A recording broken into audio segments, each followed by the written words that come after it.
안녕하세요. 저는 이제 막 40대가 된 여성입니다. 아이는 없고 지금 이혼 절차를 밟는 중이에요. 정말 남편과 더는 살 수가 없어서 이혼을 진행하고는 있지만 막상 혼자 살려니 걱정이 되어 이렇게 용기를 내 사연을 보내요. 여러분은 혹시 디지털 노마드라고 들어보셨나요? 디지털 노마드는 회사라는 정해진 공간에서 일해서 돈을 버는 사람이 아닌 컴퓨터나 스마트폰 등을 이용해서 공간의 제약을 받지 않고 자유롭게 생활을 하며 돈을 버는 사람들을 이야기해요. 다시 말해 프리랜서의 개념이죠. 디지털 노마드는 코로나 사태 이후 업무 처리 방식이 크게 바뀌면서 활성화가 되었습니다. 디지털 노마드가 참 의미도 좋고 빠르게 변화하는 세대에 맞는 방식이기는 하지만 저와 남편은 이 디지털 노마드로 인해 매일 싸우고 실망하다가 이혼까지 생각하게 되었어요.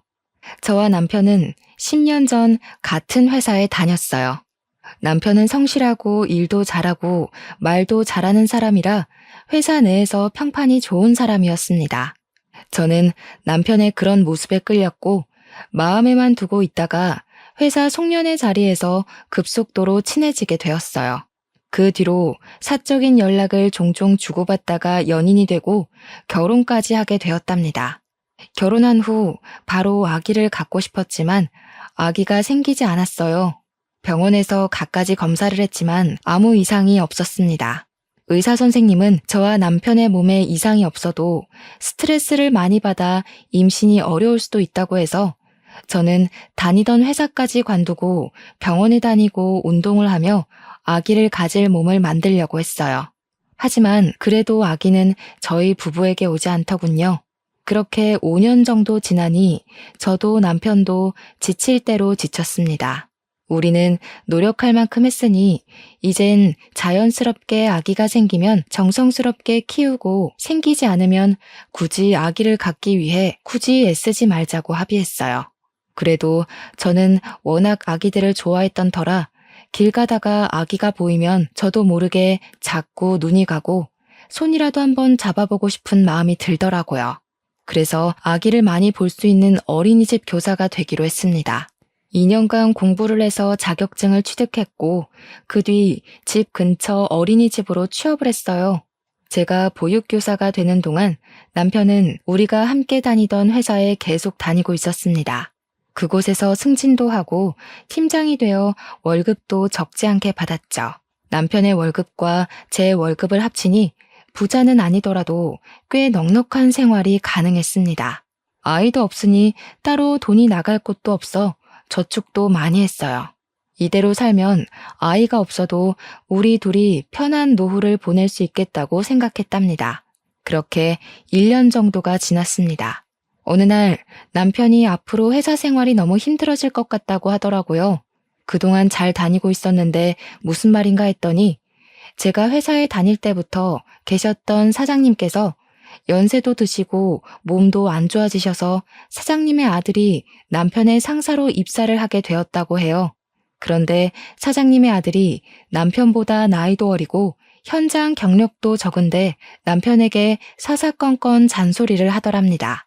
그런데 이 잔소리가 업무 중 실수를 해서 하는 말이라면 기분이 나쁘지 않을 텐데 잠깐 화장실을 가거나 다른 팀 사람과 커피 마신다고 잠시 자리를 비운 거 가지고 눈치를 그렇게 준대요. 그리고 회사 업무가 없는 날에는 6시에 정시 퇴근을 하고 일이 많은 날에만 야근했는데 일이 없어서 정시 퇴근을 하는 것조차도 뭐라고 하더랍니다. 남편은 다른 사람이라면 참지 않고 할 말 다 하겠지만 사장님 아들이라 뭐라고 하기도 좀 그렇다고 하더라고요. 그래도 일단 우리의 미래를 위해서 참고 다니기는 하겠는데 언젠간 자신이 크게 폭발할 것 같다고 했습니다. 저는 남편이 자존심이 강한 사람이라 이런 상황이 정말 참기 힘들 텐데 그래도 우리 가정을 위해 참고 다닌다는 것에 너무 고마웠습니다. 그래서 남편에게 매일 아침 저녁을 잘 챙겨주며 스트레스 받아도 힘내라고 위로와 응원을 했죠. 그런데 남편이 가면 갈수록 점점 더 힘들어했어요. 잠도 잘 못 자고 밥도 잘 못 먹고 스트레스로 인해 온몸에 두드러기까지 생기는 등 보기 너무 안쓰러울 정도로 힘들어 하더라고요. 결국엔 남편이 이제 더는 이 회사 못 다니겠다고 조금 쉬었다가 아는 형님이 하시는 회사에 들어간다고 했습니다. 저는 우리가 키울 아이가 있는 것도 아니고 빚이 좀 있기는 하지만 당장 생활이 어려울 정도는 아니며 저도 어린이집에서 일하며 돈을 벌고 있으니 그렇게까지 스트레스를 많이 받으면 관두고 좀 쉬라고 했어요. 정말 이대로 있다가는 남편에게 무슨 일이 날 것만 같았거든요. 남편은 제 말에 바로 회사에 사표를 냈고 한 달 후 인수인계를 마치고 회사를 그만두었습니다. 남편은 아주 후련한 표정으로 집에 와서 저녁에 맥주를 마시며 그동안의 스트레스를 날려버렸어요. 정말 몇 달 만에 남편이 환하게 웃는 모습을 보며 저도 돈이 적더라도 이렇게 사는 게 행복이지라고 생각했답니다. 다음 날 제가 어린이집에 9시까지는 출근을 해야 해서 8시 반에 집에서 나와야 하는데 남편은 그 시간까지 잠을 자고 있었습니다. 그리고 6시에 퇴근하고 집에 오니 라면 봉지, 과자 봉지에 음료수 캔이 바닥에 뒹굴고 있고 남편은 핸드폰으로 영화나 유튜브를 보며 놀고 있더라고요. 저는 지저분한 집 상태를 보고 조금 짜증이 났지만 그래도 거의 10년 만에 쉬는 건데 푹 쉬게 놔두자는 생각으로 아무 불평 없이 밥을 하고 집을 치웠어요. 한 일주일 정도는 남편이 아무것도 하지 않고 놀고 먹기만 해도 그동안 열심히 일했으니 쉬고 싶을 것으로 생각하며 남편을 이해했습니다. 그런데 시간이 흘러도 남편은 매일 놀고 먹기만 하고 회사에 나갈 생각조차 하지 않더라고요. 하루는 너무 답답하고 짜증이 나서 도대체 회사는 언제부터 다닐 것이냐고 물었습니다. 그랬더니 아는 형님의 회사에 원래 가려고 했는데 회사가 사정이 안 좋아져서 급여를 맞춰주지 못하겠다고 했다는 거예요. 그래서 형님의 회사는 못 가고 대신 지금 다른 곳에 알아보고는 있다고 했습니다. 그런데 옆에서 보니 이력서를 내는 것 같지도 않고 아무것도 안 하고 유튜브 영화만 온종일 보고 있더라고요. 그렇게 한 달 정도가 또 지났어요. 남편이 진지한 표정으로 이제는 남의 밑에서 일하기는 싫고 본인 사업을 하고 싶대요. 솔직히 사업을 해서 성공하면 정말 많은 돈을 벌지만 그렇게 성공하기까지 매우 힘들고 어렵잖아요. 사업을 키우기까지 많은 투자도 필요하고요. 당장 우리에게 뭐가 있는 것도 아닌데 갑자기 남편이 사업 이야기를 하니 조금 놀랐습니다.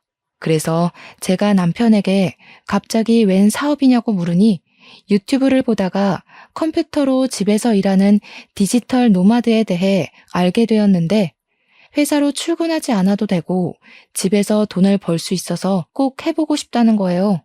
이야기를 들어보니 집에서 인터넷 되고 컴퓨터만 있으면 앉아서 돈을 번다는데 아주 솔깃할 만한 내용이기는 하더라고요. 그럼 앞으로 어떻게 할 것이냐고 물으니 일단 사업자를 내고 쇼핑몰을 열어서 위탁 판매를 하겠다고 했습니다. 대충 보니 사업자 등록을 하고 쇼핑몰만 있으면 재고에 부담 없이 충분히 할 수 있을 것 같았어요. 게다가 이 일에는 정년이 없고 언제 어디서든 마음만 있으면 충분히 할 수 있으니 나쁘지 않아 보였답니다. 그래서 저도 일단 한번 해보라고 하고 남편은 바로 사업자 등록을 했네요. 그런데 문제가 있었어요.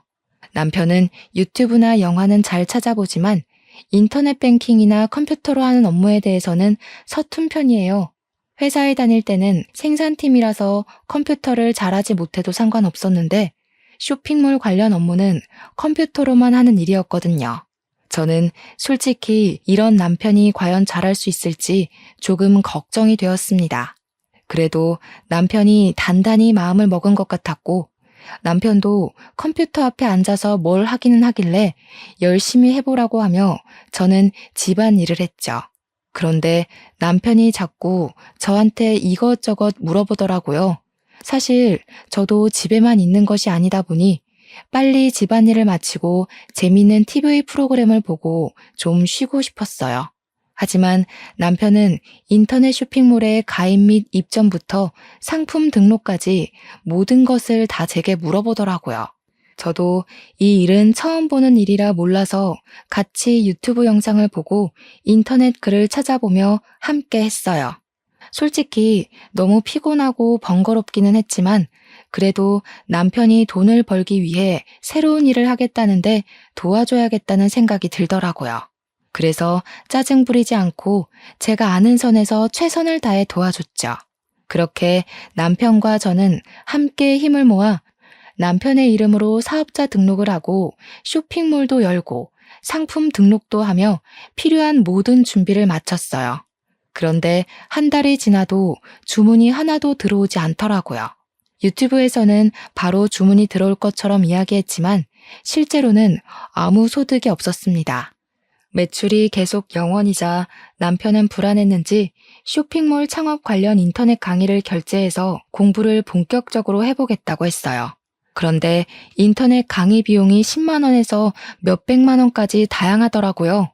저는 우리가 처음으로 하고 아직 기본도 모르니 그냥 10만 원짜리 강의를 들어보자고 했습니다.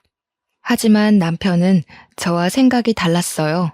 몇백씩이나 받고 강의를 하면 강의의 질이 다를 것이고 어차피 우리는 쇼핑몰을 크게 키울 것이니 처음부터 아예 몇백만 원짜리 강의를 듣자는 거예요.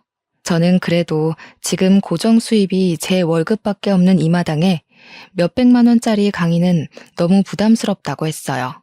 그랬더니 남편은 이렇게 몇백만 원을 투자해서 1,000만 원 이상의 가치를 내면 좋지 않겠냐고 하더라고요. 완강하고 확신에 찬 남편의 말에 결국 우리는 몇백만 원짜리 강의를 결제했습니다. 그렇게 한 달 정도 남편은 강의를 열심히 들었어요. 저도 그런 남편을 응원하며 9시부터 6시까지는 어린이집에서 근무하고 퇴근 후에는 남편과 함께 강의를 들으며 쇼핑몰에 관한 공부를 했습니다. 강의만 들으면 당장이라도 월 1,000만 원은 거뜬히 매출이 나올 것 같았어요. 남편도 저에게 물어봐가며 쇼핑몰을 활성화하기 위해 이것저것 시도를 했답니다. 그런데 남편이 열심히 노력하는 것은 참 고맙고 좋은 일인데 한편으로는 답답하고 힘들었어요. 사실 남편이 회사에 다닐 때는 평일 오후에 집에 아무도 없으니 퇴근하고 와서 저녁밥만 하면 되었거든요. 그런데 남편이 회사를 관두고 나서는 공부한다는 이유로 집안을 어질러 놓기만 하고 전혀 치우지 않는 것입니다. 그러니 저는 일하고 퇴근하고 와서 밥도 하고 청소도 해야만 했어요. 그렇게 퇴근 후에 집안일을 다 하고 잠시 쉬고 있으면 자꾸 저에게 강의 내용에 대해서 알려주고 컴퓨터로 이 업무는 어떻게 하는 것이냐고 물어봤습니다. 저는 너무 힘들었어요. 어린이집에서도 일하고 집에서도 청소하고 게다가 쇼핑몰에 대해 공부까지 해야 하는 상황이 되어버린 거죠. 그러다가 드디어 첫 주문이 들어왔습니다. 저는 당연히 남편이 할 줄 알았는데 제대로 하지 못하고 저에게 자꾸 물어보더라고요. 답답한 마음에 결국 그 주문 처리도 남편이 아닌 제가 했습니다. 그 뒤로도 하루에 한 건 정도 주문이 들어오기는 했는데 그 모든 주문을 남편이 처리하지 않고 제가 다 했습니다. 심지어 제가 어린이집에 가 있는 동안 주문이 들어오면 그조차도 남편이 하지 않았어요. 그냥 주문이 들어온 것을 확인만 하고 처리를 하지 않고 있다가 제가 퇴근하고 오면 제게 주문이 들어왔으니 처리하라고 말만 해주더라고요. 만약에 집 청소라도 깨끗이 해놓고 밥이라도 해놨으면 이해하겠지만 매번 퇴근하고 오면 집안은 어질러져 있고 남편은 제가 올 때까지 유튜브 보고 영화 보며 놀고만 있었습니다. 저는 그런 남편에게 밥을 해주고 남편이 어질러 놓은 집을 청소를 했죠. 남편이 쇼핑몰을 시작한 후로 저는 정말 눈을 뜨는 순간부터 잠을 자기 전 눈 감는 순간까지 잠시도 쉬지 못하고 하루하루를 너무 바쁘게 살았어요. 하루는 너무 답답한 마음에 남편에게 화를 냈어요. 낮에 주문 들어온 것 알았으면 네가 컴퓨터로 하면 되는 거 아니야? 도대체 왜 내가 올 때까지 기다렸다가 내가 하게 만들어? 내가 집에만 있는 사람도 아니잖아. 나보다 네가 컴퓨터 더 잘하잖아. 그니까 그냥 잘하는 사람이 깔끔하게 다 하는 게 낫지. 안 그래? 솔직히 요새 오전 오후에는 어린이집에서 일하고 저녁에는 또 집안일에 쇼핑몰 업무까지 너무 지쳐. 너무 힘들다고. 막말로 내가 주문 처리한다고 네가 돈을 주는 것도 아니고 이거 위탁 판매라 마진도 겨우 몇천 원이고 너무 이거 싫다고. 그래도 집에서 몇천 원이라도 있는 게 어디야. 그리고 지금 주문 건수도 하루에 한두 개밖에 안 되고 주문 넣는 시간도 고작 10분 정도뿐인데 그게 그렇게 힘든 일이야? 그래, 10분이기는 하지. 그런데 나는 아침 9시부터 6시까지 어린이집에서 일하고 와서 네가 온종일 어질러 놓은 집 청소하고 빨래하고 너 저녁밥 해주고 씻고 하면 너무 지쳐. 아무것도 하기 싫고 그냥 멍하게 있고 싶다고. 그런데 네가 자꾸 이거 주문 넣어야 한다고 하면서 나한테 이것저것 시키면 너무 짜증이 난다고. 그리고 10분이면 온종일 집에 있는 네가 하면 되잖아. 난 컴퓨터 못 하겠다고. 나보다 네가 컴퓨터 더 잘하잖아. 그럼 잘하는 사람이 하면 되는 거 아니야? 그럼 배워서라도 해야지. 못하겠다고 그저 손을 놓고 아무것도 안 하고 있으면 돼? 그리고 이거 내가 하자고 했어? 네가 한다고 했으면 네가 끝까지 마무리를 지어야지. 왜 내가 해야 해? 나는 무슨 네가 어질러 놓은 거 치우는 사람이야? 집에서도 맨날 네가 어지른 거 내가 다 치우고 이것도 네가 일 버려놓고 내가 다 치우고. 저는 그동안 쌓이고 쌓인 감정들이 폭발해서 남편에게 제대로 화를 냈습니다. 남편은 저와 이야기하다가 방에 그냥 들어가 버렸네요. 한동안은 남편이 혼자서 쇼핑몰 업무를 다 하는 것처럼 보였어요. 저는 쇼핑몰에 관심을 아예 끄고 제 일만 하고 있었죠. 그러다 결혼 기념일이 되었습니다. 우리가 아직 싸운 상태이고 남편이 별 말이 없어서 그냥 지나가려고 했는데 퇴근하고 오니 남편이 집안을 싹 정리해놓고 집안을 예쁘게 꾸며놓고 스테이크를 굽고 있더라고요. 남편은 그동안 미안했다며 조금만 자신에게 알려주고 도와주면 자신이 열심히 해서 돈 많이 벌어보겠다고 했습니다. 저는 남편의 진심 어린 말에 감동하여 그 뒤로 다시 남편의 쇼핑몰을 도와주게 되었어요.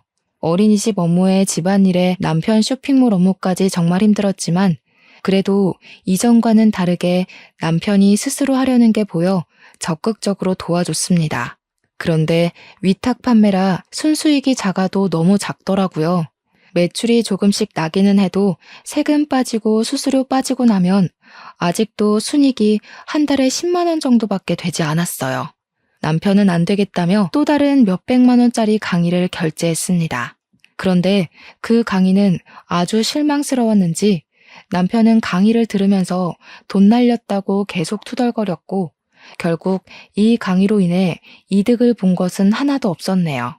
그 뒤로도 남편은 쇼핑몰을 살릴 생각은 하나도 하지 않고 인터넷 강의만 주야 장천 들었습니다. 그렇게 남편이 강의를 듣는 동안 우리는 제가 어린이집 일하면서 벌어온 돈으로만 생활하고 있었고 남편의 퇴직금과 모아둔 월급은 쇼핑몰 강의와 집을 사면서 생긴 빚을 갚는 데 사용했어요. 이전처럼 풍요롭지는 않았지만 어른 둘이서만 있고 최대한 아끼다 보니 생활할 수 있기는 하더라고요. 그렇게 1년이라는 시간이 지났습니다.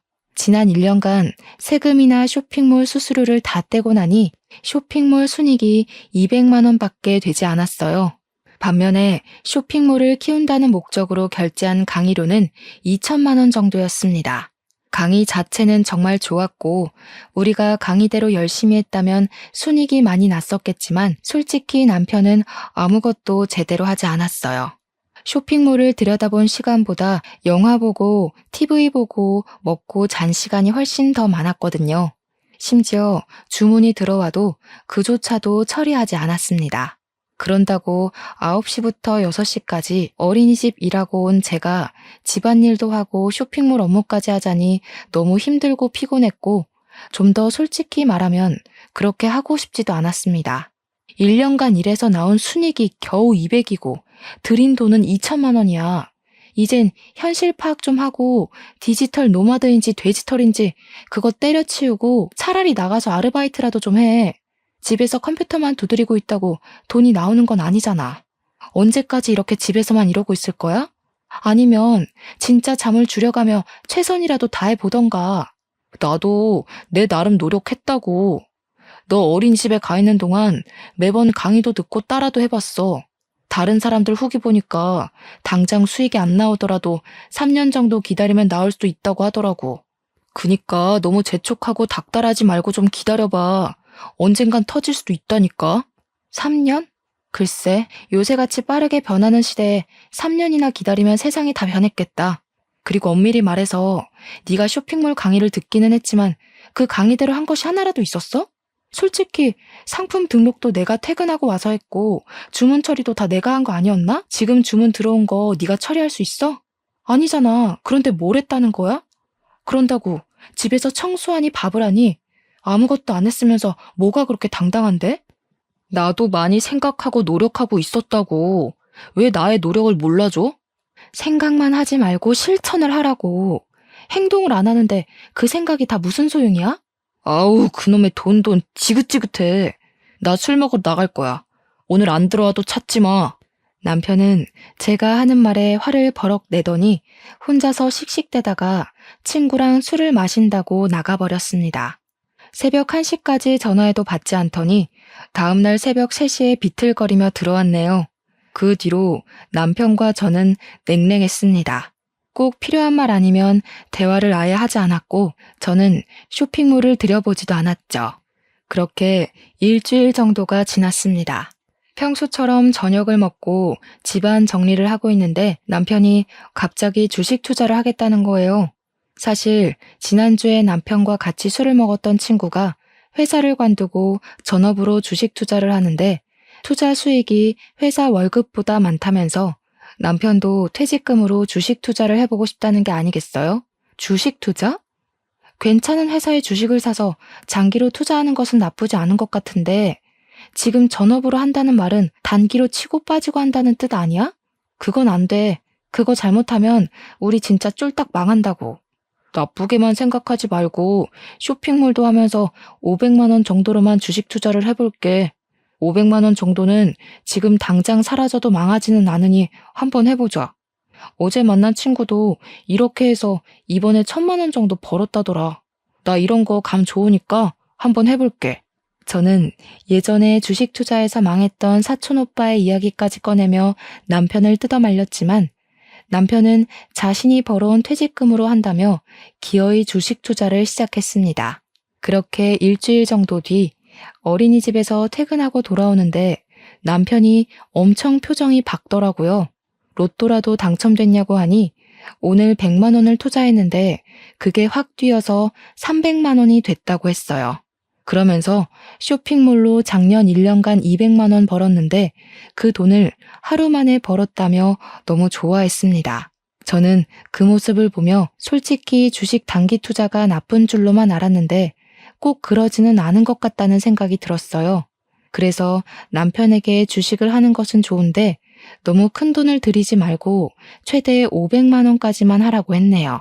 그리고 3일 정도가 지났을 때 퇴근하고 오니 남편이 이번에는 죽상이더라고요. 왜 그러냐고 물어보니 저번에 잘 돼서 자신감이 생겨서 어제 500만 원을 투자했는데 지금 100만 원까지 줄었다는 것이 아니겠어요? 그래서 저는 일단 그냥 두라고 했는데 이미 오늘 500만 원 정도를 더 투자했다고 하더라고요.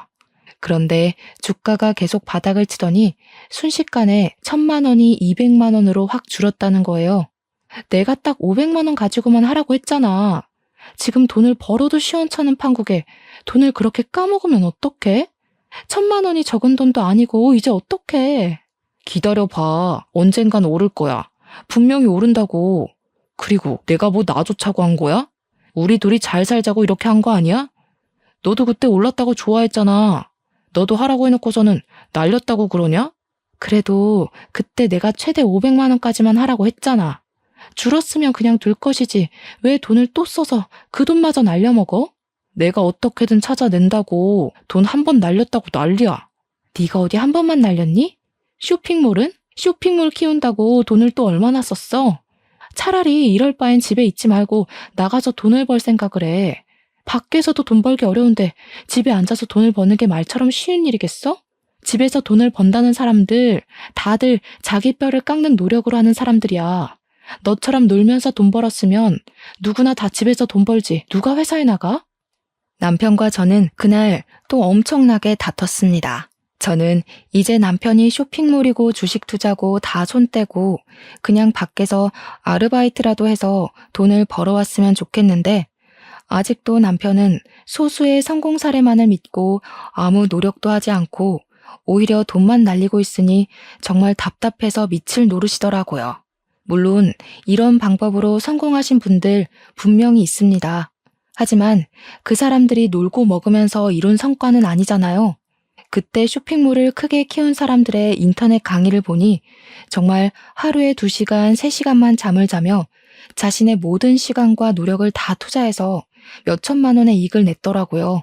반면에 남편은 2시간, 3시간조차도 쇼핑몰 일을 하지 않고 주식에 관한 공부도 하지 않는데 무슨 수로 돈이 생기겠습니까? 정말 옆에서 보는 속이 터지고 우리 앞날이 캄캄했습니다. 그래도 아직은 제가 꾸준히 돈을 벌고 있기도 하고 남편이 모아둔 돈도 있어서 당장 생활이 어렵지는 않았어요. 남편은 그 뒤로도 계속 주식 투자를 했고 쇼핑몰은 아예 쳐다보지도 않았습니다. 집에 있으면서도 일주일에 1건에서 2건 정도밖에 들어오지 않는 주문 처리조차도 하지 않았어요. 퇴근 후 모든 주문 처리는 제가 다 했죠. 남편은 제가 어린이집에 가 있는 동안 종일 주식 창만 들여다보고 있는 것 같았습니다.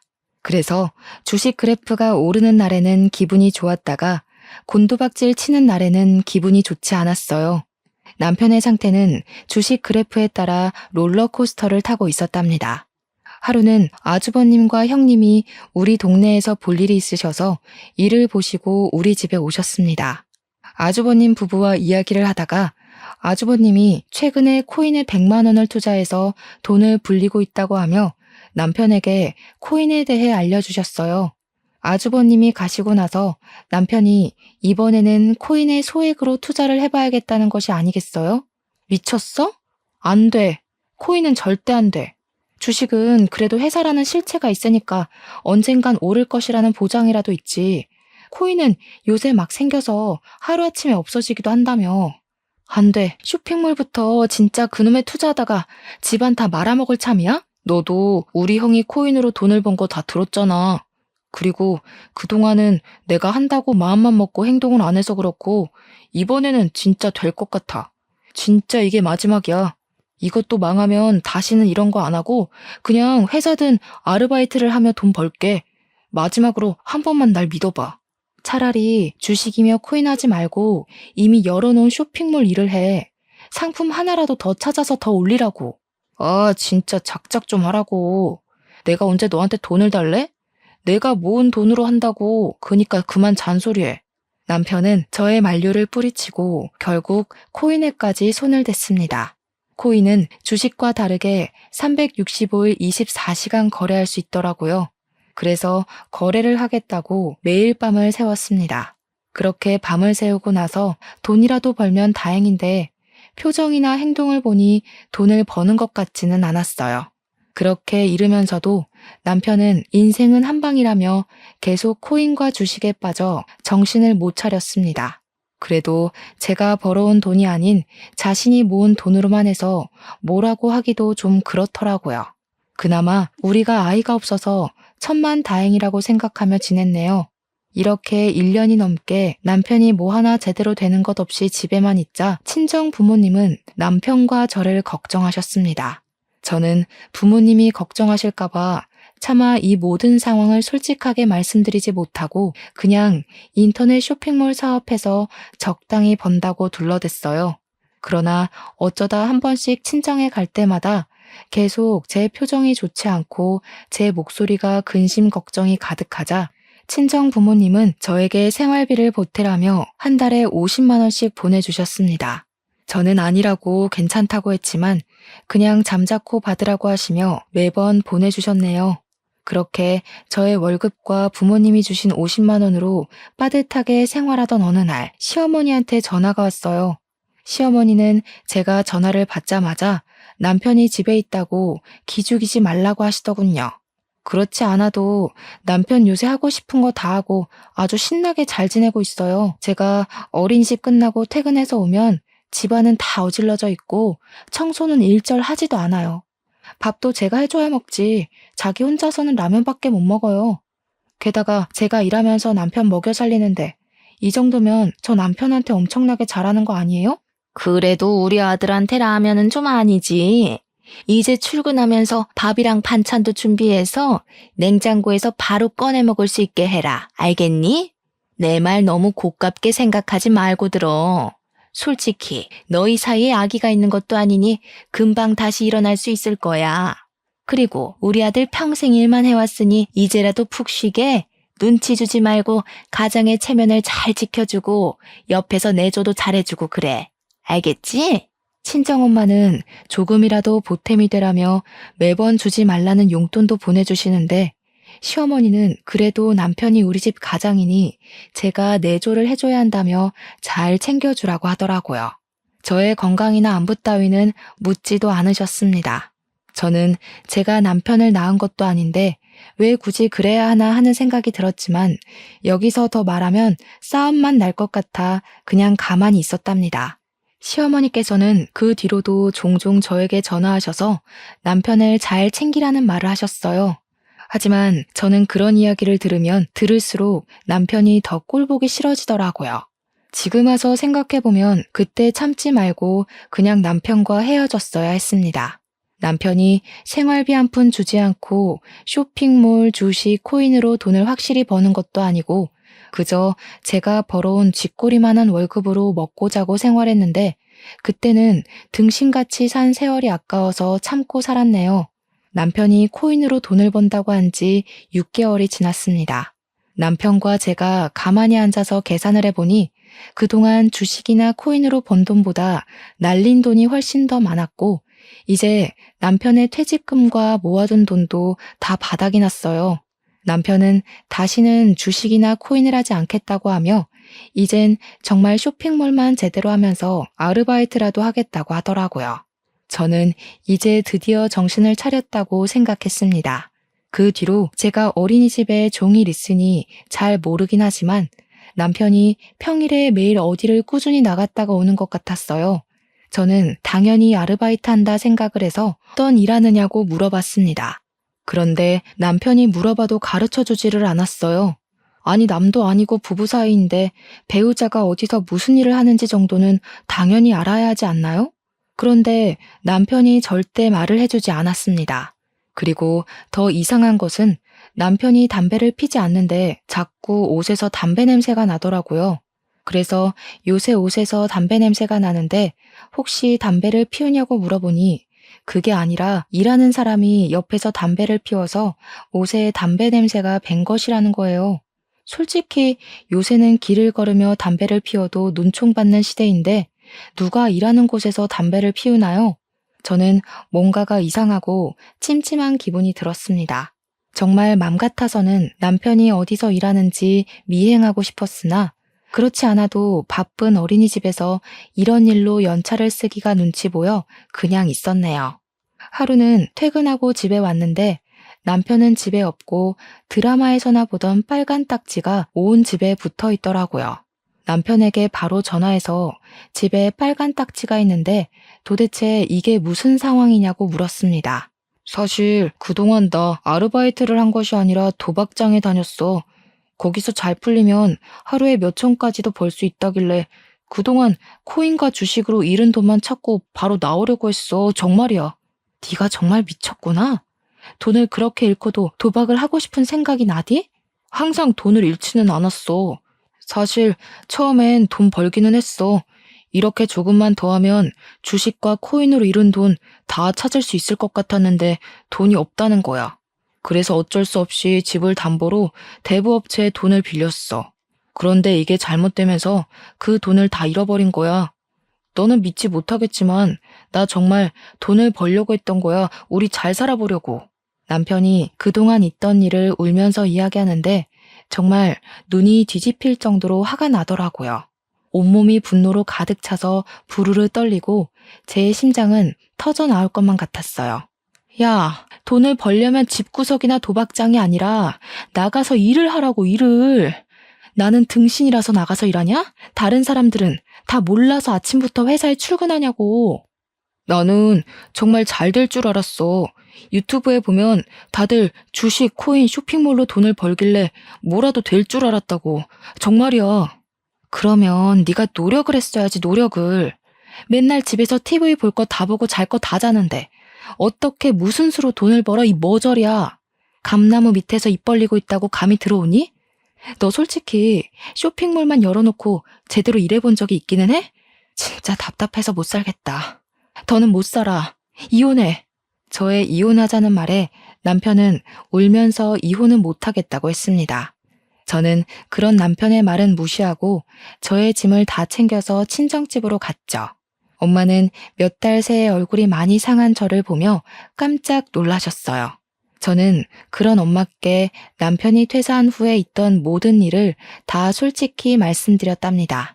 엄마는 솔직히 그동안 제 목소리도 좋지 않고 얼굴에도 근심과 걱정이 가득한 것 같아 대충 눈치는 채고 있었다며 아이도 없으니 그냥 이혼하고 집에 들어와서 살라고 하셨어요. 그동안 저를 닮은 예쁜 아이가 생기기를 간절히 바랐는데 이런 상황이 되고 나니 아이가 없다는 게 참 다행이라는 생각이 들었네요. 다음날 어린이집 낮잠 시간에 잠시 외출을 해서 이혼 서류를 작성해서 남편이 있는 집으로 갔습니다.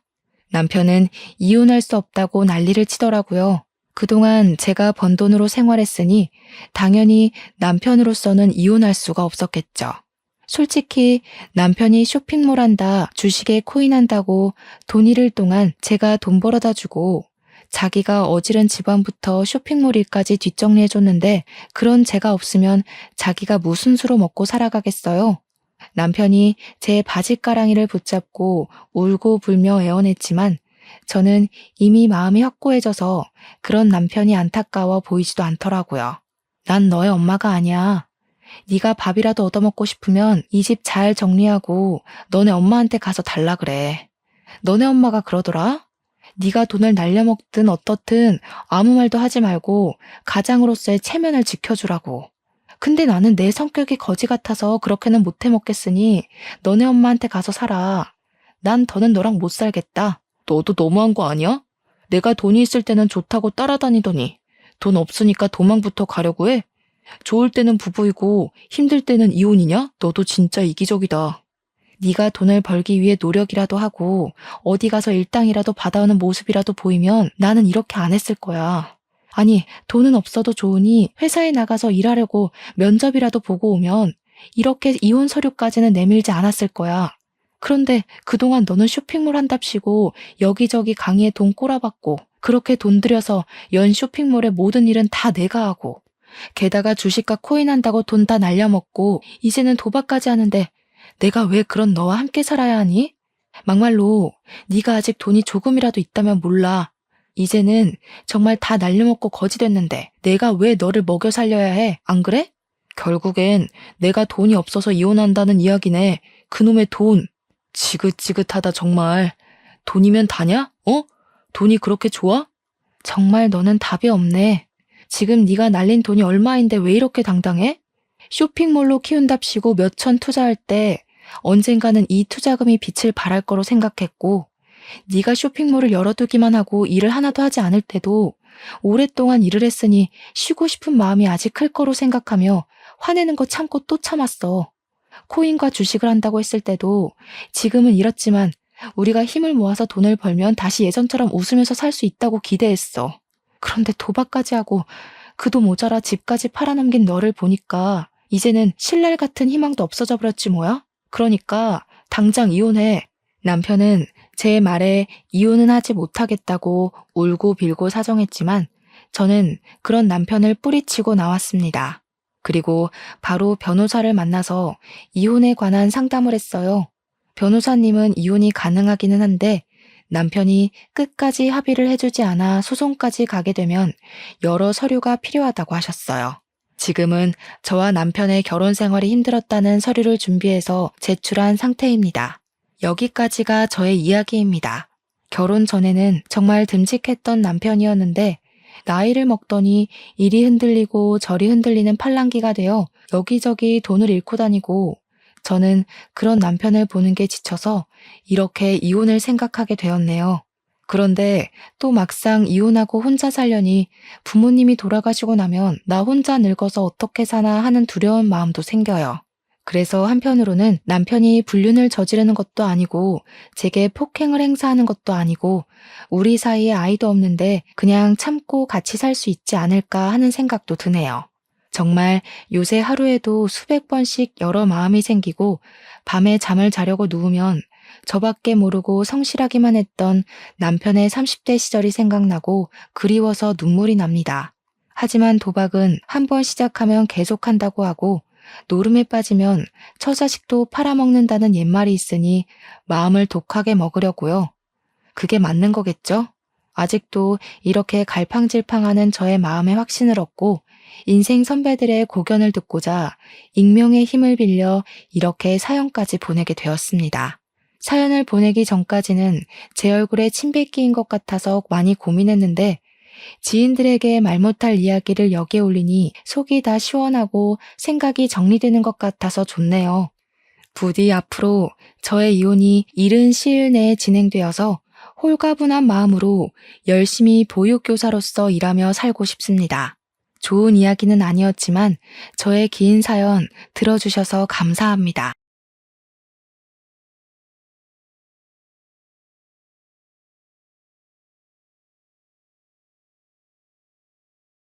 안녕하세요. 저는 악질적인 며느리를 만나 난생 처음 누군가를 향해 강한 원망을 품어본 시엄마 되는 입장입니다. 과거와 달리 요즘 같은 세상엔 어른에게 손에 입고 사는 젊은이들이 줄어들고 있는 추세가 아닙니까? 당연히 부당한 대우를 받을 경우에 젊은이들이 으쌰으쌰 들고 일어날 용기가 있다는 건 손뼉 쳐주고 싶은 부분이에요. 그런 용기 있는 젊은이들 덕분에 사회가 계속 발전하고 자유로워진 거라고 생각합니다. 하지만 때와 장소를 모르거니와 늙은이라면 무조건 틀렸다고 생각해 태클을 거는 젊은이들은 요즘 사회 분위기를 잘못 읽은 게 아닌가 싶어요.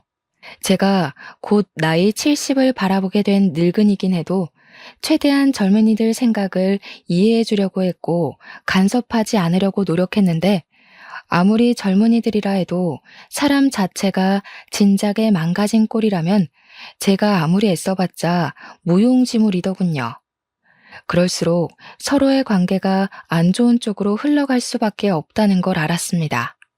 반평생 이상을 살았음에도 나름대로 큰 고비 없이 살아왔는데 처음으로 제 심장이 나락으로 떨어지는 일을 겪었습니다. 그게 우리 아들 며느리 때문이라는 것이 무엇보다 가슴이 아프네요. 우리 며느리 얘기 한번 들어보고 가주시겠어요? 저와 남편한테는 정말 작고 소중한 아들이 하나 있습니다. 저는 현 남편과 재혼을 한 사이인데요. 제가 전 남편과 이혼을 한 이유는 난임 때문이었습니다. 그 시절에는 애 하나 제대로 낳지 못하면 소박 맞고 이혼당하는 게 흔한 시절이었어요. 그런 시대에서 저는 결혼 2년 차에 불임에 가까운 난임이라는 진단을 받고 말았고 시모의 구박과 남편의 방관을 못 이겨 1년 만에 시댁을 스스로 나오고 말았습니다. 사실은 쫓겨난 거나 마찬가지죠. 원치 않는 합의 이혼으로 이혼녀가 되어버렸으니까요. 그래도 제가 나름 성실하게 살았던 덕분인지 늦게나마 좋은 인연을 만나게 되었는데요. 다행히 착한 남편을 얻는 덕에 제 인생엔 결코 없을 줄 알았던 소중한 아기를 낳을 수 있었습니다. 제가 난임은 맞지만 시술을 통해 극적으로 얻게 된 아이라서 제겐 우리 아들이 처음이자 마지막인 자식이었고 흔쾌히 제 목숨을 내걸 수 있을 만큼 무척 소중한 존재입니다. 보통 그렇게 귀하게 얻은 자식이라면 과잉보호 방식으로 육아를 했겠다고 말씀들 하지만 저는 오히려 반대였어요. 둘도 없는 소중한 아이이기 때문에 우리 아들을 제 품에 가둬두기보단 원하는 대로 누리며 살도록 만들어주는 게 목표였습니다. 한편으론 당연히 부모로서 자식이 뭐라든 걱정되었죠.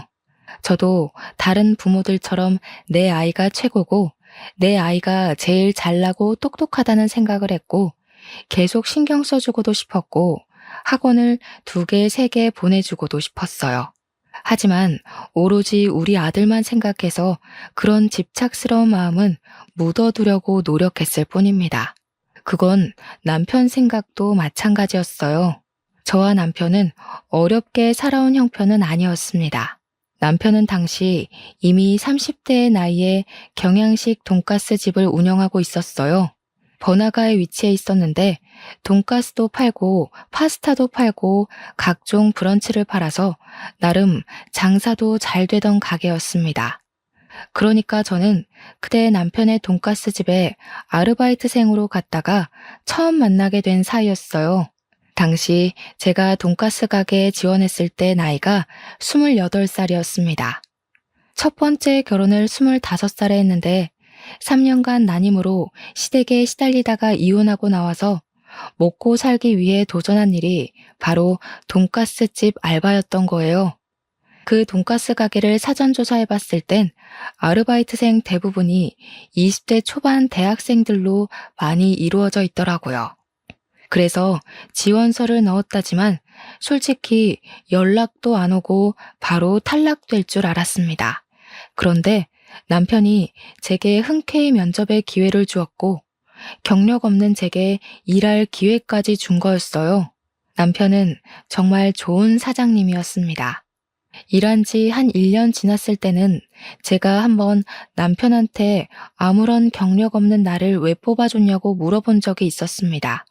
그랬더니 남편 하는 말이 가게 차리기 전 과거에 힘들었던 자신을 보는 것 같아서 저한테 동질감을 느꼈다고 하더라고요.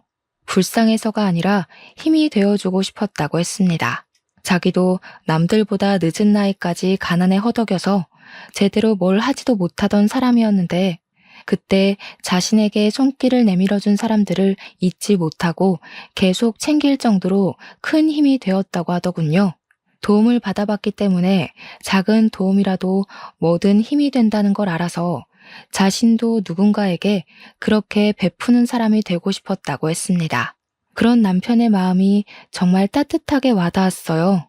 이혼녀가 된 이후로 저는 제가 정말 별 볼 일 없는 존재라고 생각했거든요. 남편이 보여준 마음 덕분에 저도 모르게 감정이 많이 흔들렸는데 어느새 남편을 더 알아가고 싶고 계속 같이 있고 싶다는 생각이 들더군요. 정말 감사하게도 남편이 먼저 제게 호감을 표현해주는 덕분에 저희는 진지한 만남을 가질 수 있게 되었고 그 인연이 오래되어 제가 31살이 되었을 때 남편과 결혼을 하게 되었습니다. 저는 결혼 전에 남편에게도 난임 사실을 솔직하게 고백했어요. 남편은 그런 것 상관없다고 나만 보고 결혼한 거라서 아이에 대한 스트레스는 받지 말라고 하더라고요. 저의 난임 사정을 이해해준 남편에게 고마워서 저는 적극적으로 시험관을 알아봤습니다. 남편이 저를 좋아해서 그렇게 양보를 해준 거지. 사실은 아이를 원치 않는 게 아니라는 걸 눈치껏 알았기 때문에 저도 남편한테 노력하는 아내가 되고 싶었어요. 그 마음을 하늘이 알아준 건지 열심히 바라고 또 바란 노력 끝에 임신에 성공을 하게 되었습니다. 얼마나 기뻤는지 몰라요. 기뻐서 흘리는 눈물을 그 당시 처음이자 마지막으로 느껴보았습니다. 남편도 정말 많이 좋아해 주었어요. 제게 고생했다고 앞으로는 자기가 뭐든 간에 다 해주겠다며 또 고마운 마음을 표현해 주는데 그 순간 제 주위에만 꽃이 흩날리는 것 같았습니다. 요즘이야 관리만 잘하면 40대에도 아이를 낳을 수 있잖아요. 그런데 그 시절엔 제 나이 30이면 많이 늦은 노산이었어요. 그럼에도 불구하고 저는 33살에 문제없이 아들을 낳는데 성공을 하였습니다. 아들의 존재는 저와 남편의 관계를 더욱 돈독하게 만들었습니다. 저와 남편은 같이 돈가스 가게를 장사하면서 손발 맞춰 아들을 정말 열심히 키웠어요. 아들이 하고 싶다는 거 웬만하면 다 해주며 키웠는데도 신기하게 아들은 오냐오냐 크지 않았습니다. 오히려 초등학교 때부터 반장을 쭉 해오더니 고등학교 때는 전교 회장까지 하는 저희는 아들 보는 것만으로도 이미 효도받고 있는 셈이라서 아들한테 별다르게 원하는 것이 없었거든요. 그런데 제 아들 입장은 저희와 또 달랐나 봅니다. 저희는 생각지도 못했던 기특한 점이 하나 있었는데요. 아들이 어느 날 그런 말을 하더라고요. 자기는 경영 공부를 해서 남편 가게를 프랜차이즈화 시키는 게 목표라고 말입니다. 그 말이 괜히 한 소리가 아니라는 걸 아들은 차차 증명해 보였어요. 학원 필요 없다고 해서 보내지도 않았는데 대단하게도 혼자 힘으로 명문대에 합격했고 대학 가서 열심히 공부하면서 이것저것 혼자 뭘 알아보더니 장학금까지 모으고 있었더라고요. 아들이 말해주기 전까진 저희는 정말 몰랐습니다. 그리고 아들은 대학교 졸업하자마자 대기업에 바로 입사했고 월급으로 5년 동안 알뜰살뜰 돈을 모아 작은 건물을 매매해 돈가스집 2호점을 차렸습니다. 준비되자마자 대기업은 바로 퇴사를 했죠. 모든 걸 스스로의 힘으로 다 끝내놓고 저희에게 알려준 아들의 고백에 대견함을 느꼈지만 한편으로는 걱정도 되었습니다. 사실 저는 아들이 좀 더 안정적인 직업을 가졌으면 했거든요. 자영업은 수입이 불규칙적이잖아요. 대기업까지 붙을 능력을 갖고 있는 아들이 굳이 어려운 길을 가려고 해서 마음이 좀 불편했습니다. 그래서 아들을 설득할까 싶었지만 아들이 어릴 때부터 워낙 자기 아빠의 가게를 좋아하기도 했고 항상 입버릇처럼 프랜차이즈화 시키고 싶었던 목표를 가지고 있었단 걸 아니까 끝내 아들의 아까운 재능이 무산되는 걸 막지는 못했습니다. 남편도 저더러 아들 하는 일에 괜히 끼어들 생각하지 말고 잠자코 지켜만 보라면서 멀리서 응원해주는 게 부모 할 일이라고 하더라고요. 남편은 아들이 원하는 목표를 위해 혼자 고군분투하여 출발 지점까지 왔다는 것만으로도 너무 기특해 죽겠대요. 생각해보니 맞는 것 같더라고요. 부모한테 미천을 도움받지도 않고 혼자서 2호점을 차린 거잖아요. 역시나 제 걱정이 무색하게 아들은 음식 장사에 엄청난 소질이 있었습니다. 손님 다루는 태도도 능숙했고 무엇보다 메뉴를 개발해서 남편과 의논하는 솜씨가 참 놀라운 리더십이라고 봤습니다. 괜히 학창 시절에 반장 회장을 한 아이가 아니더라고요. 제가 봐도 제 아들이 너무 멋있어 보였어요. 팔불출엄이라서 그런 거라고 생각하실 수 있지만 적어도 제 눈에는 1분 1초도 허투루 살지 않은 아들이 놀랍기만 했어요. 아들은 일주일에 수십 가지 메뉴를 연구했는데 저희더러 시식해보라고 여러 번 찾아왔었거든요. 신기하게 저희처럼 나이 든 사람 입에도 전혀 부담 없이 맛있더라고요. 요리에 센스도 있고 요식업에 성공하고자 열정이 가득 찬 아들을 보니 남편 말이 맞는다는 걸 깨달았습니다. 우리 아들은 원래부터 알아서 잘하는 사람인데 제가 또 괜히 걱정을 했던 거죠. 저는 그 뒤로 남편처럼 멀리서만 아들을 지켜보며 응원했습니다. 그렇게 새로운 신메뉴부터 인기 메뉴까지 선보이다 보니까 1호점보다 홀 크기가 훨씬 작은 2호점 매출이 더 많이 나오는 지경에 이르렀어요. 아들이 오로지 혼자 이뤄낸 성과물이라서 얼마나 자랑스러운지 모릅니다. 아들은 신메뉴의 보장을 확실히 본 뒤에 1호점에도 출시를 시켰고 1호점, 2호점 모두 매출 폭등의 기적을 일으켰습니다. 정말 대견하지 않습니까? 덕분에 남편은 그동안 찍어보지 못했던 매출까지 찍으면서 직원을 2명 더 구해야 하는 상황까지 왔어요. 저는 손님들에게 제 아들이 성공해서 부모 호강시켜준다고 엄청 자랑도 많이 했습니다. 우리 멋진 아들, 도무지 팔불출처럼 자랑하지 않고서는 못 배기겠더라고요. 아들이 이렇게만 지내주다가 좋은 사람한테 장가간다면 더없이 행복할 거라 생각했는데 아들이 장가를 가자마자 저는 제 인생 처음으로 낭떠러지 앞에 우뚝 서게 됩니다. 한 번도 속 썩인 적 없는 똘똘한 우리 아들한테서 정말 상상도 못할 큰 스트레스를 받은 적이 있었는데요. 정확히는 아들이 아니라 아들이 달고 온 혹 때문에 제가 뒤로 넘어갈 뻔한 일을 겪게 되었죠. 30대가 된 아들이 결혼할 여자라고 데려온 며느리는 당연히 첫 대면에선 문제가 없었습니다. 어머님 하면서 우리 아들처럼 사교성도 좋았고 젊은 사람같이 싱그럽게 애교도 곧잘 부렸어요. 딸 없는 서름을 그때 처음 느꼈을 정도로 며느리는 예쁜 짓을 많이 했습니다. 무엇보다 제가 며느리를 마음에 들어 했던 건 며느리가 동물병원 간호사였기 때문이었어요. 저와 남편은 결혼을 하면서 귀한 아들을 얻기 전에 새 식구를 둘이나 들인 적이 있는데요. 누가 남편 가게 앞 전봇대에다가 버리고 간 유기견들입니다. 당시 작고 하얀 개가 2마리 있었는데 병원에 데려가서 물어보니 둘 다 3개월 정도 된 아이라고 하더군요.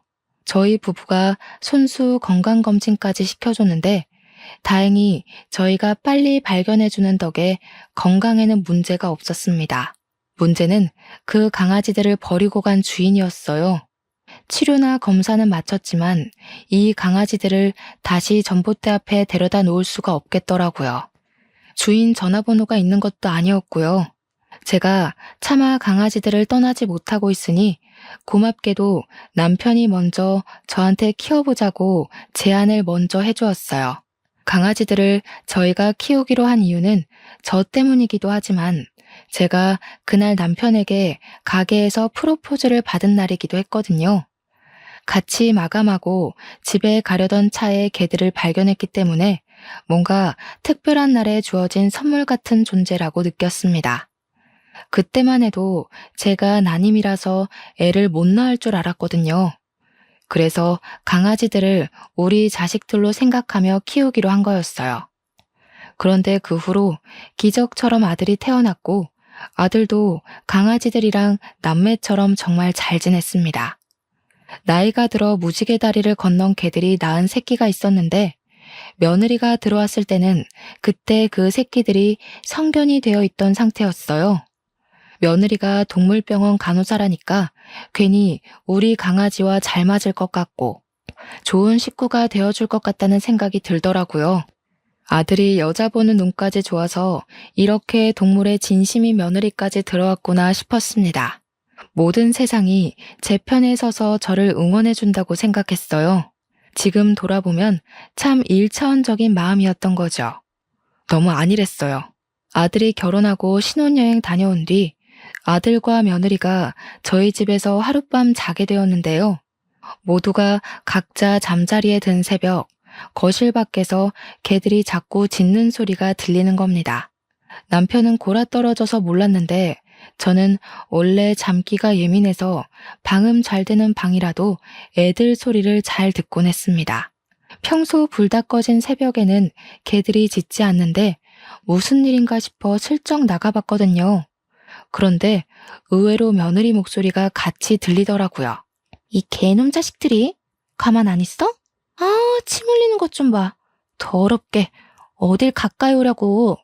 주워온 개들이 낳은 새끼들이래. 접종이나 제대로 했는지 모르겠다. 아이씨, 저리 안 가? 며느리는 우리 개들을 발로 쭉 밀어내며 누군가랑 통화하고 있었습니다. 결혼 인사 왔을 때만 해도 우리 개들을 사랑스러운 눈으로 봐주던 며느리가 저희 애들을 개만도 못한 취급하는 걸 보고 충격 먹었어요. 제가 용화시켜 사연을 쓴 거지 실제 며느리 행실은 감히 누구한테 일러주기 무서울 정도로 과격했습니다. 그날 본 며느리는 제가 알던 며느리와 완전히 다른 분위기였어요.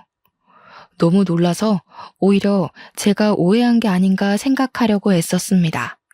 그래서 아무한테도 말하지 않고 저만 수시로 고민하면서 밤을 새웠어요. 다음날 아침 돼서 다시 보게 된 며느리는 제가 알던 며느리처럼 개들한테 상냥한 간호사더라고요. 그만 신혼집으로 돌아간다고 나서면서도 개들이랑 헤어지는 걸 아쉬워하며 떠났습니다. 그 이후로 이틀이 지났는데도 마음 한구석에 찝찝한 마음이 사라지지 않더라고요. 제가 한번 신경이 쓰이면 그 부분이 해결될 때까지 고심을 길게 하는 편이라서 결국엔 제가 직접 아들 가게에 방문을 했다가 아들한테 슬쩍 물어본 적이 있었어요. 새아기에 대해서 궁금한 게 있어 찾아왔다. 네가 분명 새아기 만날 때 우리 집에 개 키운다고 얘기를 했다 했지? 그때 정말 강아지 좋아한다고 말을 했었니? 당연하지. 개 싫어하는 사람이 동물병원 간호사를 했겠어? 개나 고양이 가리지 않고 환장하는 애야. 근데 갑자기 왜 그런 걸 물어? 정말 그것 때문에 여기까지 찾아온 거야? 아, 그러니? 아니다. 내가 아무래도 착각했나 봐. 유라한테는 내가 이런 거 물었다는 거 말하지 마. 괜히 오해 생길라. 그때만 해도 저는 제가 역시 착각한 거라고 생각했습니다. 그날 집에서 본 며느리의 괴팍한 얼굴을 잠결에 잘못 보고 잘못 들은 거라고 봤어요. 하긴 동물을 싫어하는데 어떻게 동물병원 간호사를 하겠습니까? 그날은 며느리에게 제가 모르는 사정이 있어서 그랬을 거라고 이해하고 넘겼습니다. 그런데 말입니다. 또 한 번 며느리의 실체가 의심스러운 정황을 저만 목격하게 된 적이 있었는데요. 제가 남편이랑 같이 출근했다가 근무하던 중간에 집에 볼 일이 있어서 혼자 집에 잠깐 돌아간 적이 있었거든요. 근데 신발장에 모르는 신발이 널브러져 있더라고요. 마치 어린아이가 마구잡이로 벗어놓은 것처럼 구부러져 있듯 놓여 있었습니다. 우리 아들 신발이라기엔 작은 것 보니 며느리의 것 같았어요.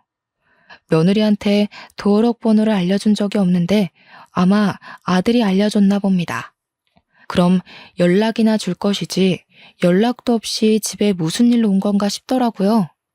신발도 가지런하게 두지 못하고 연락도 없이 함부로 시댁을 찾아오고 여기서 저는 며느리에게 조심성이 좀 부족하구나라는 걸 느꼈습니다. 그리고 우리 개들은 웬만해선 집안에서 잘 짖지를 않는데 그날은 현관문 열자마자 3마리의 왈왈거리는 소리가 귀를 때리더라고요. 희한하게 며느리만 있으면 개들이 그렇게 짖어요. 이건 남편이랑 아들은 모르고 저만 눈치챘던 부분인데 알 때마다 기분도 별로입니다. 그리고 애들 소리에 뒤이어 함께 들리는 며느리의 고성은 또 한 번 며느리의 실체를 의심하게 만들었어요. 야, 이 새끼들이! 아, 냄새나 죽겠네. 저리 안 꺼져? 확 갖다 버린다. 내가 너희처럼 시끄러운 애들 한두 번 보는 줄 아니? 다시는 못 짖게 만들어버릴 수도 있어. 그때만 생각하면 제가 아직도 온몸에 털이 바짝 서요. 며느리는 우리 개들에게 쌍욕을 섞어가면서 하찮은 짐승 취급을 하고 있었는데요. 또 우리 애들을 함부로 건드리기라도 했는지 애들이 깨갱거리는 소리도 나더라고요. 그 순간 심장이 벌렁거릴 정도로 너무 놀라서 다리가 후들거렸습니다. 며느리의 계속되는 욕지거리에 저는 얼른 신발을 벗고 안으로 들어갔어요. 주방에서 들리는 소리였고 가까이 가보니까 며느리가 냉장고를 뒤지면서 개들과 씨름 중이더군요. 어머나, 이게 뭔 난리야? 새아가, 너 거기서 뭐 하는 거니? 왜 연락도 없이 들어와서 남의 집 냉장고를 뒤지고 있어? 개소리 때문에 얼마나 시끄러웠는지 며느리는 제가 온 줄도 몰랐나 봅니다.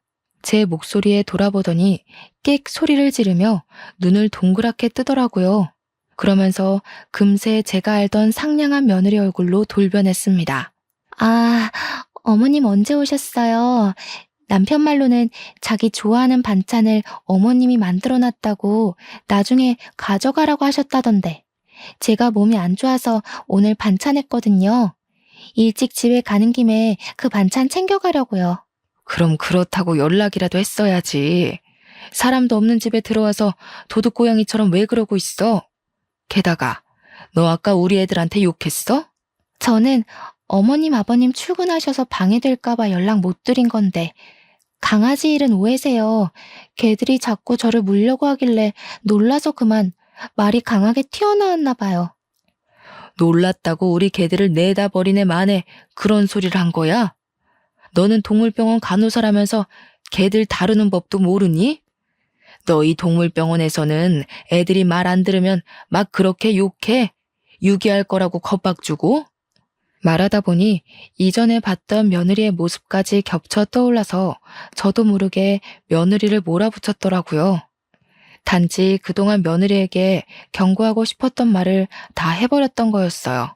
그런데 제게 은근히 대꾸 잘하던 며느리가 점차 변명거리가 없는지 갑자기 눈물을 보이는 거 아니겠어요?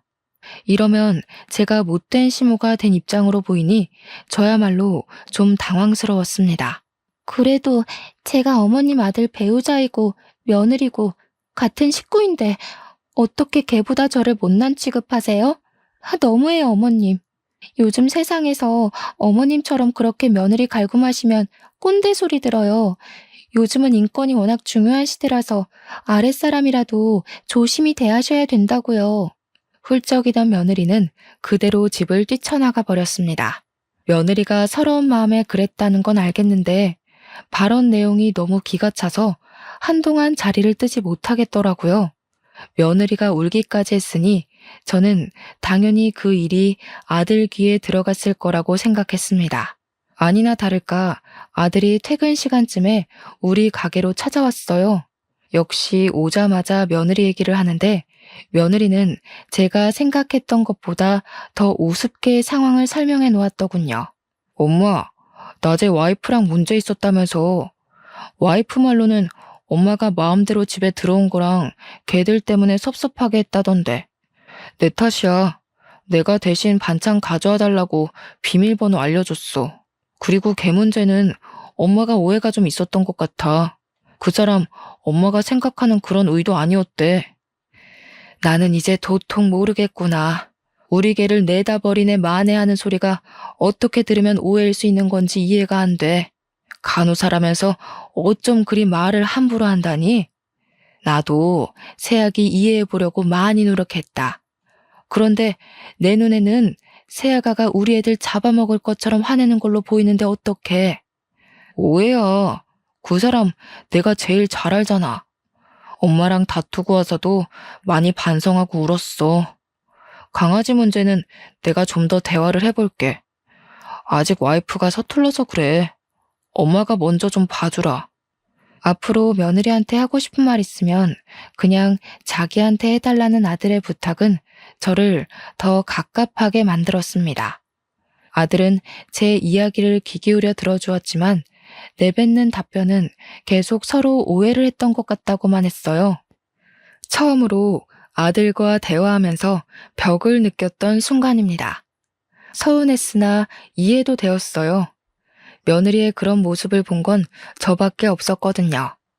그러니 남편이랑 아들이 저를 위로해 주더라도 딱히 믿어주는 눈치는 아닐 수밖에요. 말했다시피 며느리는 제가 그런 모습을 목격하기 전만 해도 선녀처럼 여린 여자였으니까요. 그러나 꼬리가 길면 밟힌다고 며느리의 실체를 남편과 아들이 제대로 알게 된 일이 끝내 발생하고 말았는데요. 저희 개들이 감기에 걸렸을 때였어요. 폐렴 검사를 해봐야 될 것 같아서 아들 제안으로 며느리 병원에 맡긴 적이 있었습니다. 솔직히 저는 며느리 병원에 맡기는 것이 탐탁치 않았지만 아들이 직접 개들을 데려간 거라 어쩔 수가 없었어요. 아들은 며느리한테 개를 맡기고 바로 출근을 했고 며느리가 퇴근할 때 아들이 태우러 가서 같이 우리 집에 넣어주기로 약속이 되었습니다. 며느리 혼자만 저희 애들을 본다고 했다면 제가 끝까지 만류를 했겠지만 며느리 병원에는 보는 눈이 많기도 했고 또 아들이 일을 마치면 같이 개들이랑 있을 거잖아요. 그래서 못 믿어온 마음을 애써 숨기고 보내준 겁니다. 그런데 며느리는 제가 예상했던 것보다 훨씬 교활하고 개념이 없는 사람이더라고요. 요즘 젊은 사람들이 다 며느리 같은 건 아닐 텐데도 며느리 하나가 너무 센 존재였다 보니 젊은 애들 전부가 며느리처럼 이기적이고 악랄해 보이는 거 있죠? 걔들이 도착해도 벌써 했을 시간인데 연락 주기로 한 아들은 계속 깜깜무소식이었는데요. 결혼하고 나서부터는 아들한테 괜히 부담되고 싶지 않아서 제가 먼저 전화를 잘 안 했거든요. 그런데 그날은 약속 시간에 너무 늦길래 오래간만에 아들한테 먼저 전화를 걸어보았습니다. 받자마자 아들 목소리가 안 좋다는 것이 바로 짐작되더라고요. 걱정이 되어서 무슨 일 있냐고 물어봤는데 뒤이어 아들이 하는 말은 저를 기절초풍하게 만들었습니다. 어떡해 엄마, 유라가 애들을 잃어버렸대. 지금 최대한 주위 둘러보고 있어. 추운데 괜히 나서지 말고 기다려줘. 애들 찾으면 바로 연락할게. 그러니까 당시 상황은 며느리가 퇴근하고 개들을 데리고 나와서 아들 차를 기다리는 동안에 개들이 갑자기 발광을 했고 며느리는 힘에 부쳐서 개들을 놓쳤다는 거였습니다. 3마리의 개들이 순식간에 달아나 버리는 바람에 며느리 혼자서 그걸 감당 못해 결국 모두 잃어버렸다는 내용이었어요. 그 얘기를 듣고 얼마나 놀랐는지 모릅니다. 남들한텐 그냥 강아지일지 몰라도 제게는 단순한 반려견 수준을 뛰어넘는 가족이에요. 듣는데 내 애가 실종되었다는 말을 듣는 것처럼 가슴이 벌렁거렸다는 겁니다. 남편도 놀란 건 마찬가지였습니다. 저랑 남편은 오지 말라는 아들의 말을 외면하고 전화를 끊자마자 그 근처로 향했습니다. 제가 꼬여서 자꾸 나쁜 방향으로 생각이 드는 건지 모르겠지만 저는 애들이 사라져버린 게 며느리 탓으로 느껴지더라고요. 제 머릿속은 온통 며느리에 대한 분노로 차올랐습니다. 아들이랑 며느리가 있는 곳에 가까워질수록 제 마음은 점차 검게 물들어갔어요. 차에서 내리게 되었을 때는 이미 며느리를 탓하기 위해 마음을 먹어버린 상태였습니다. 그래서 며느리가 보이자마자 쫓아가 며느리의 멱살을 잡고 흔들었어요. 이 천벌받을 년, 너 일부러 그랬지. 내 새끼들 못되게 구워 삶더니 일부러 버린 거지? 내가 언젠간 너 사고 낼 줄 알았다. 그래도 그동안은 너를 이해해보려고 해서 눈 감아줬거늘. 기어이 네가 이런 식으로 나와? 그럼 나도 더 이상 넘어가줄 필요가 없지. 왜 이러세요, 어머님? 제가 무슨 일부러 했다고 그러세요. 3마리가 동시에 발악을 하는데 제가 혼자서 무슨 수로 개들을 다 붙잡아두냐고요. 어머님 저번부터 자꾸 절 이상하게 오해하시는데 계속 이러시면 저 진짜 화낼 수밖에 없어요. 내가 오해를 한 건지 아니면 맞게 본 건지 그건 네 말만 들어선 모를 일이지. 만약 내가 정말 오해를 한 거라면 난 네 앞에서 무릎 꿇고 머리도 조아릴 수 있다. 그러는 넌 나만큼 떳떳하게 네 말에 책임질 수 있니? 왜? 연기한 게 너무 많아서 막상 내가 이렇게까지 나오니까 겁이 나? 저는 재혼을 하고 나서부턴 화라곤 내본 적이 없는 사람입니다. 그건 남편이랑 아들도 아는 사실이에요. 저더러 항상 힘나는 비타민 같은 존재, 잔잔한 안개꽃 같은 존재라고 칭찬을 했었으니까요. 그런 제가 목청 높여서 며느리를 다그치자 남편과 아들이 많이 놀란 듯 했습니다. 황급히 저를 말리며 진정시켰어요. 그 와중에 며느리는 제 엄포에 당황해서 아들 뒤에 숨고 난리를 부리더군요. 억지로 짜낸 눈물을 그렁그렁 매달고서 말입니다. 일단 애들 찾는 게 먼저라는 남편 말에 저는 뒤늦게 정신을 붙들고 주위를 샅샅이 뒤졌습니다. 아이들 이름을 부르며 지나가는 사람 붙잡고 물으며 사방팔방을 돌아다녔어요. 워낙 정신 빠져 있었던지라 저는 제가 울고 있는지도 몰랐습니다. 울면서 뛰어다니니까 나중에는 사람들이 무슨 일 있냐고 알아서 물어봐 주기도 하더군요. 하지만 당장 그날에 아이들을 찾는 건 실패하고 말았습니다. 너무 절망적이었지만 주저앉아만 있는다면 아이들 찾을 기회는 영영 사라질 테니 저는 정신 똑바로 차리고 매일매일 방도를 찾았죠. 제가 가게 일도 못 보고 아이들 찾는 데만 몰두하고 있으니 남편도 제 곁에서 손길을 보태주었고 아들이랑 며느리도 퇴근하면 저를 도와 실종 전단지라도 더 나눴습니다. 반드시 찾을 거라는 일념 하나만 생각하며 움직였는데 제가 무슨 짓까지 했냐면 거리에 주차된 블랙박스랑 주위 건물 CCTV까지 제발 사정하고 부탁해서 확인을 했어요. 도로 CCTV의 경우 경찰의 허가가 있어야 된다고 하길래 그런 것까지 알아볼 정도로 진심을 쏟아부었죠.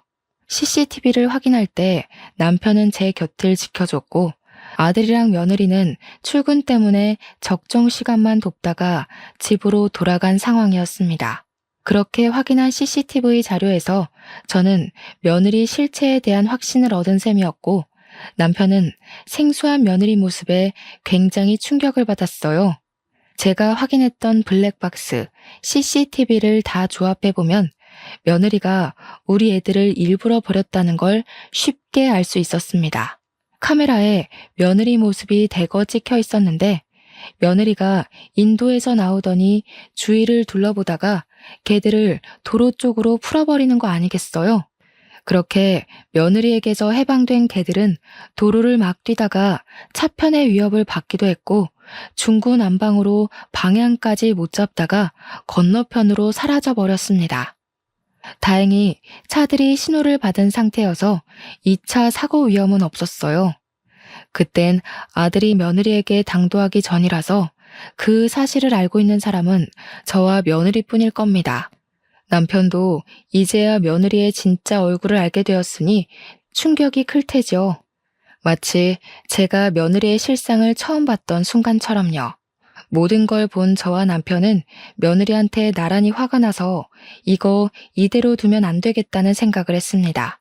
우선 저희가 장사 자리를 너무 오래 비웠기 때문에 남편은 장사로 돌아가야 했고 나중에 아들을 따로 불러서 며느리가 일으킨 사건에 대해 논하기로 했습니다. 그리고 저는 아침부터 당장 며느리 동물병원으로 찾아갔습니다. 제가 동물병원에 등장하자 며느리가 좀 놀라더라고요. 그러더니 금세 저를 걱정하는 얼굴로 잠 좀 주무셨냐고 묻는 겁니다. 저는 거기다 대고 바로 귀싸대기를 날렸습니다. 사람들 눈도 신경 쓰지 않고 말입니다. 개만도 못한 년. 네 편 안 들고 개들 편 들어서 섭섭하다고 했니? 어떻게 너를 개보다 못한 취급하냐고 했어? 몰라서 물어? 네가 그런 취급밖에 못 받은 건 애초에 네가 개만도 못한 년이기 때문이야. 주워온 개라고 세균 취급하는 네가 어떻게 동물병원 간호사가 됐는지 모르겠네. 여기 직원들이랑 보호자들은 아니? 네가 지난밤에 우리 애들 유기시켰다는 거?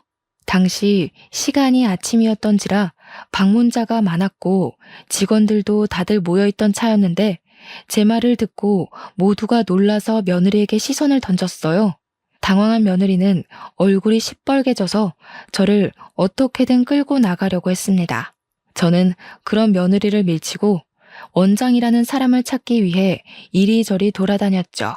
그리곤 원장실 한 곳을 들어가 의사 선생님한테 다짜고짜 CCTV를 보여주었습니다. 선생님, 여기 이 아가씨가 안고 있는 강아지 3마리를 어떻게 하는 걸로 보이세요? 놓친 게 아니라 일부러 놓은 걸로 보이지 않나요? 이 강아지들 기억나시죠? 우리 며느리 믿고 여기 병원에서 치료받은 애들인데요. 의사 선생님은 당연히 우리 애들을 알아보았고 그 강아지들이 며느리 시댁되는 집안의 강아지라는 것까지 기억하고 있었습니다. 그리고 의사 선생님도 화면 속의 아가씨가 우리 며느리라는 걸 바로 눈치채더라고요. 어째서 아이들을 유기한 거냐고 저한테 묻길래 저는 제가 알고 있는 며느리의 실체를 낱낱이 밝히며 증거 영상까지 모두 보여주었어요. 그러면서 이렇게 몰상식한 인간을 직원으로 쓰지 말고 당장 해고하라고 했습니다. 해고 안 하면 이 영상을 동물병원 이름을 달고 인터넷에 올릴 수도 있다고 했더니 자기 개인 병원 명의를 실추시킬 수 없던 수의사가 알겠다고 약속을 해주더군요. 의사 선생님이 시켜서 못 들어오고 있던 며느리는 제가 원장실을 나서자마자 저를 잡아 끌고 탕비실 같은 데로 데려갔습니다. 주위에서 말리려고 했는데 며느리가 악을 지르는 바람에 다들 식겁해서 어쩌지 못했죠. 며느리가 드디어 본 얼굴을 숨기지 않기로 작정했는지 제가 시어머니라는 것도 잊고서 호통을 쳤습니다. 남의 직장까지 와서 대체 무슨 행패예요? 그래요. 내가 그 녀석들 좀 풀어줬어요.